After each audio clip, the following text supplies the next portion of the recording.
بڑے ہی ادب سے درخواست کروں گا جناب پروفیسر ڈاکٹر عصمت اللہ بخاری زاہد صاحب سے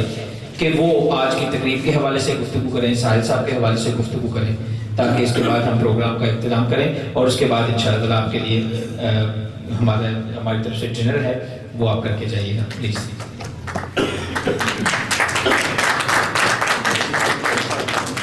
نحمدہ و نصلی علی رسولہ الکریم۔ بسم اللہ الرحمن الرحیم۔ سامعین محترم، سب سے پہلے تو میں مجلس احباب ادب و فن کے تمام دوستوں کا شکریہ ادا کرتا ہوں،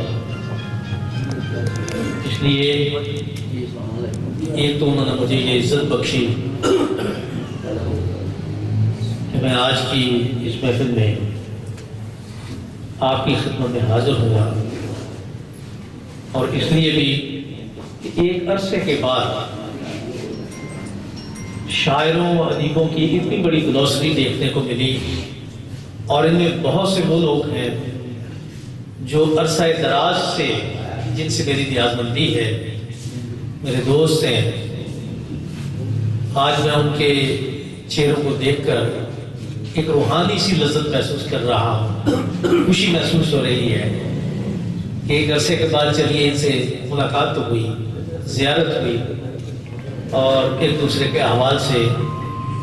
خبرداری ہوئی۔ سامعین کرام، میں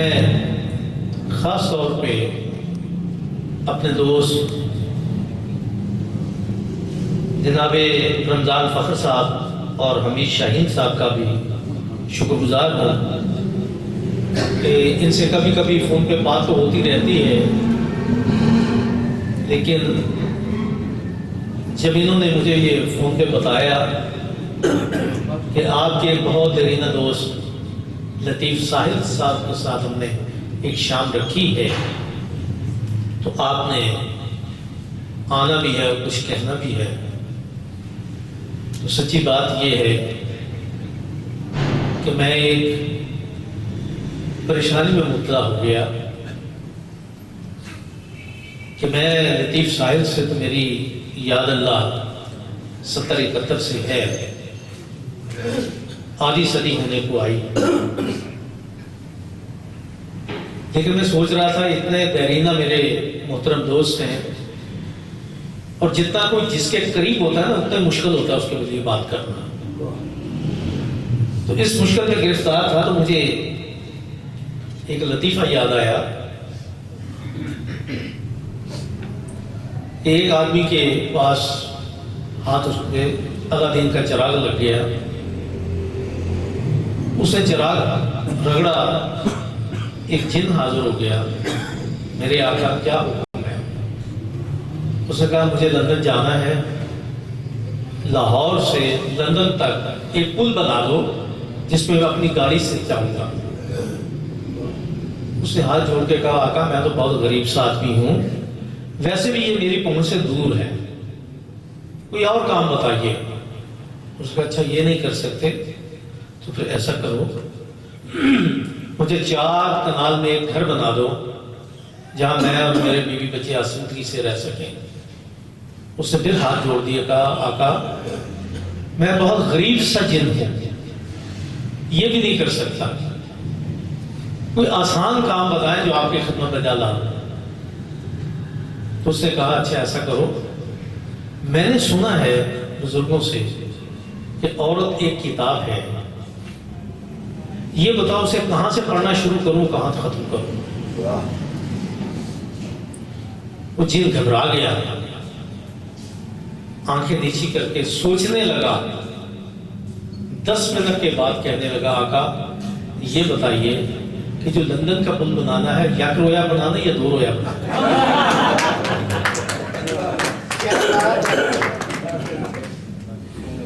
کیا بات ہے، تو میری یہ مشکل آسان ہو گئی کہ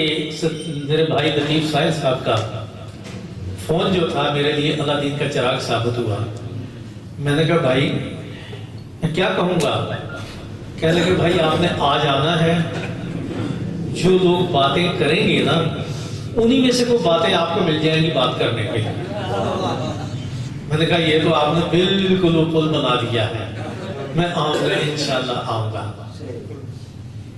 دوستان گرامی، آج کی محفل میں لطیف ساحل صاحب کے بارے میں جتنی گفتگو ہوئی، میں بلا مبالغہ یہ عرض کرتا ہوں کہ بہت معیاری گفتگو تھی۔ کسی شخص نے قرض اتارنے کی کوشش نہیں کی، وہ قرض نہیں جو محبت کا ہوتا ہے۔ تکلف کا قرض جو ہوتا ہے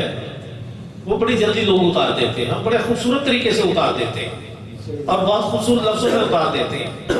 لیکن ان کی محبت کا قرض اترے گا نہیں۔ جن لوگوں نے ان کے لیے یہاں گفتگو کی ہے، مضامین پڑھے ہیں، گفتگو کی ہے، وہ بہت معیاری گفتگو تھی اور صدر مجلس کی ایک مجبوری ہوتی ہے۔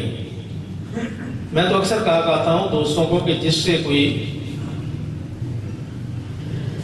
جن دوستوں کو اپنے کسی دوست سے دشمنی لینی ہو، وہ اس کو صاحب صدر بنا دیں، صاحب صدر بنا دیں، اس لیے کہ جو کچھ اس نے کہنا ہوتا ہے اس سے پہلے سبھی لوگ کہہ چکے ہوتے ہیں، پھر اس کے لیے مشکل ہو جاتا ہے کہ کیا بات کروں یا کیا نہ کروں۔ میں نے یہاں جو بات محسوس کی ہے وہ یہ ہے کہ جن لوگوں نے گفتگو کی ہے وہ خلوص سے گفتگو کی ہے، محبت سے گفتگو کی ہے۔ ان میں ان کی محبت، ان کا پیار اس طرح جھلک رہا تھا، وہ پیار جو لطیف صاحب نے ان کو عطا کیا ہوا ہے، دان کیا ہوا ہے، اسی کی رمق نظر آ رہی تھی، اسی کی خوشبو محسوس ہو رہی تھی، اسی کا احساس ہمیں محسوس ہو رہا تھا کہ لطیف صاحب کے بارے میں جو باتیں کی جا رہی ہیں وہ دل سے باتیں کی جا رہی ہیں اور ان کے فن کے بارے میں سچی باتیں کی جا رہی ہیں۔ اس لیے میں سب کو سلام پیش کرتا ہوں اور سب کا شکریہ ادا کرتا ہوں۔ خاص طور پہ عالم خان صاحب نے اور میرے دوست بھائی بہت دور بیٹھے ہوئے یہاں سے جاتے فرقہ بادشاہ صاحب، جتنی باتیں فرقہ بادشاہ صاحب نے کی ہیں، خدا شاہد میں ان کی نہ تو تعریف کر رہا ہوں، نہ انہیں بنانے کے لیے چڑھانے کے لیے بات کر رہا ہوں۔ میں نے بہت کم لوگ دیکھے ہیں شاعروں ادیبوں میں جو اتنے بلند طریقے سے سچی بات کہتے ہیں، ورنہ لوگ لپیٹ لپاٹ کے بات کر جاتے ہیں، لیکن یہ سچا آدمی ہے شاہ صاحب، اس لیے جو بات کی انہوں نے بڑی بہادری سے اور بڑے بلند دبنگ لہجے میں بات کی ہے۔ خاص طور پہ ہمارے ہاں جو اس وقت ادب کی فضا ہے اس میں کتنی منافقت ہے، کتنی بازاری ریل میل ہے اور لوگ صرف اپنے ظاہری مفاد کے لیے ادب کو کس طرح استعمال کرتے ہیں اور کس طرح قربان کرتے ہیں، یہ ساری باتیں انہوں نے بہت خوبصورت انداز میں بیان کر دی۔ اہل علم کی محفل تھی اس لیے اس کی وضاحت کی ضرورت نہیں رہی۔ اسی طرح میرے دوست عالم خان صاحب نے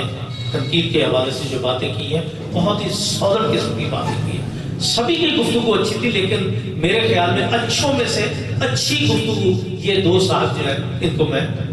سلام پیش کرتا ہوں کہ انہوں نے سب کی نمائندگی کی ہے، سب نے اچھی گفتگو کی ہے، لیکن ان کی گفتگو نے جو آج کی محفل کا جو ہے نا وہ رنگ بنا دیا ہے، اور آج کی محفل کی جو بھی کارروائی لکھی جائے گی اس میں میرا خیال ہے یہ ضرور لکھا جائے گا کہ سب نے اچھی گفتگو کی، لیکن کلیدی گفتگو جو بنتی ہے یہ دو صاحبوں کی بنتی ہے۔ شاہدرہ بلا شبہ مردم خیز خطہ ہے، لاہور کی ترقی میں جتنا بھی کردار ادا کیا ہے باہر کے لوگوں نے ادا کیا ہے۔ میں فرت بادشاہ کی اس بات کو سیکنڈ کرتا ہوں کہ یہاں کے لوگ مقامی لوگ ہیں اور انہوں نے اپنی مٹی سے وفا کی ہے۔ کیا بات ہے، کیا بات۔ یہاں دیکھیں شاعر بھی ہیں، ادیب بھی ہیں، اخبار نویس بھی ہیں، ڈرامہ نویس بھی ہیں، ناول نگار بھی ہیں اور موسیقار بھی ہیں۔ سچی بات یہ ہے کہ میں نے جتنے دوست یہاں موسیقی کے، جب وہ غزل گا رہے تھے تو میں کسی اور دنیا میں پہنچ گیا۔ ان کو پتہ ہے، باقی دوستوں کو کچھ پتہ ہے کہ میرا بھی تھوڑا سا تعلق ہے، تھوڑا سا ذوق ہے میرا بھی، اس لیے کہ بزرگان دین کی اولاد ہوں، صوفیاء کی اولاد ہوں، ہمارے ڈیروں پہ درباروں پہ یہ گانے والے صدیوں سے آ رہے ہیں، اس وجہ سے بھی ذوق آدمی کا بن جاتا ہے، وہ سیکھ لیتا ہے۔ اور باجا باجا بھی میں نے رکھا، چلو ٹھیک ہے، وہ بھی مطلب ایک اپنے ذوق کی بات ہوتی ہے۔ یہ جب گا رہے تھے لوگ